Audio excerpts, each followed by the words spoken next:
Le guide d'observation et suivi des bioagresseurs du jardin est destiné à vous apporter les notions nécessaires au diagnostic des maladies et des ravageurs des plantes au jardin. Il est composé de 4 parties. La première partie présente la surveillance biologique du territoire dans le domaine du végétal et son extension aux jardiniers amateurs. Vous y trouverez des informations plutôt réglementaires. Dans la seconde partie, vous pouvez découvrir des conseils méthodologiques pour un bon diagnostic terrain. Comment passer d'une simple observation à un diagnostic. La troisième partie est composée de nombreuses fiches de surveillance couple plantes-bioagresseurs.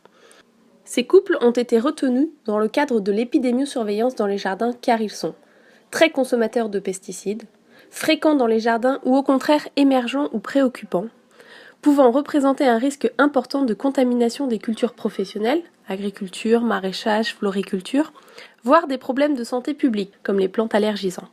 Sur chaque fiche figure une partie biologie.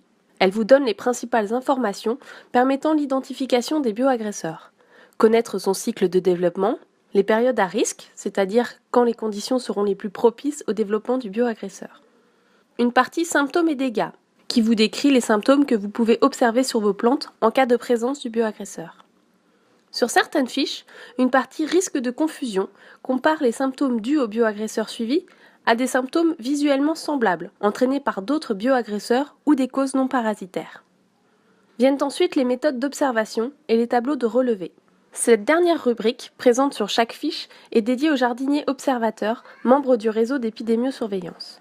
Elle donne pour chaque bioagresseur les étapes clés à respecter, afin de réaliser une observation normalisée et un relevé pertinent dans le cadre de l'épidémiosurveillance. La quatrième partie est consacrée à la reconnaissance des auxiliaires naturels du jardin. Reconnaître les différents stades de développement, être en capacité d'observer la progression de leur population est un ajout majeur dans la protection des plantes. Si je suis observateur, comment dois-je remplir la feuille d'observation ? 2 niveaux d'observation existent. Les observations simples, qui permettent de ne signaler que la présence ou l'absence du bioagresseur dans votre jardin, sans prendre en compte la quantité. Les observations approfondies, qui vous permettent de suivre l'apparition d'un bioagresseur, mais également son évolution. Le nombre de ravageurs ou de dégâts est-il stable par rapport à la fois précédente, en augmentation ou à l'inverse en diminution ?